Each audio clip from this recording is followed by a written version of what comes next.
সব ফেরা আমার কাছে আসে। এখন হয়তো আমি নিয়ে আসলে পরে বসে বলবে কেন গেছো। আসসালামু আলাইকুম রাহমাতুল্লাহ। শেখ সাহেবের ঘুমের আওয়াজ মনে হয় শোনা যাচ্ছে, ও নাক ডাকতেছে যেন।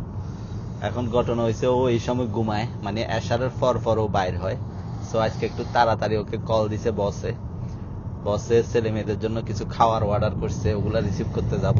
তো বসে বললো একসাথে যাতে দোনো কাজ হয়ে যায়, এজন্য শেখ সাহেবকে সাথে নিতে। গাড়িতে এসে আমার সাথে রাখ দেখাচ্ছে। প্রথম কথা হচ্ছে যে আমি বলছি কেন, দ্বিতীয় কথা হচ্ছে এশারের পরে যায়নি কেন। এখন এখানে তো আমার কোনো হাত নাই, তাই না? বসে বলছে তাই যাওয়া লাগতেছে। আমার সাথে রাগ দেখায় কোনো লাভ আছে? রাগ বলতে ওইরকম না যেন একদম সিরিয়াস কিছু না, মানে ওই যে দুষ্টামি চলে রাগ, তো এগুলো তো আমরা বুঝি, তাই না? আজকে ভিডিওতে ব্যাকগ্রাউন্ড মিউজিক শোনা যাচ্ছে, কারণ শেখ সাহেব ঘুমাচ্ছে এই জন্য। আচ্ছা যাই হোক, আসলাম ডোমিনোসে। বসের ছেলে মেয়েদের জন্য নাকি পিৎজা লাগবে, অর্ডার দে নাই, অর্ডার দিতে বলছে। শেখ সাহেবের মিউজিক তো বন্ধ হচ্ছে না।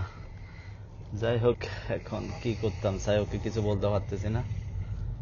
মাংসের দোকানে কেউ আছে না, মাংস লাগতো। এখন আজানও দিচ্ছে, আজান নামাজটা ভাই শেষের পর্যায়ে, কেউ তো এখনো আসে নাই।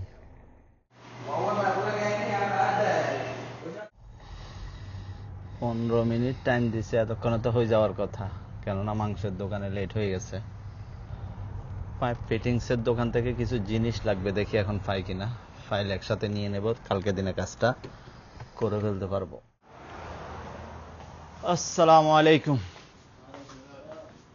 হাল তাই বিজ্জা নিতে না নিতে বসে তাড়াহুড়া করতেছে যাতে ঠান্ডা না হয়।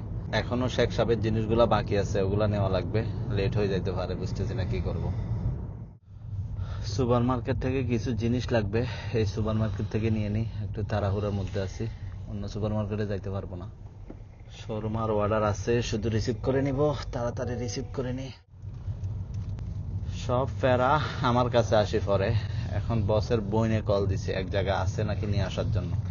এখন বসকে না জানে আমি কিভাবে যাই বুঝতেছি না। বসকে এসএমএস দিছি, বস এখনো এসএমএস উঠায় নাই। ও বলতেছে আমি অপেক্ষা করতেছি, গাড়ি নেই। কই যে যাই, সব ফেরা আমার কাঁধের উপর আসি পরে। শেখ সাহেবকে নিয়ে প্রায় বাসার কাছাকাছি চলে আসছি, বসকে এসএমএস দিছি, বস এখনো এসএমএস উঠায় নাই।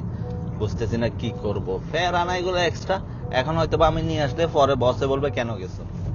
এদের কল একদম রিসিভ না করা উচিত। আমি আরো ভালোর জন্য কল রিসিভ করছি, আমি ভাবছি শেখ সাহেবের সাথে বের হয়েছি, মার কিছু লাগতেছে কিনা। যাই হোক, অনেকক্ষণ পরে বস এসএমএস উঠাইছে, এসএমএস এ বলছে ওকে, এখন আর কোনো ফেরা নাই, গিয়ে নিয়ে আসতে পারবো।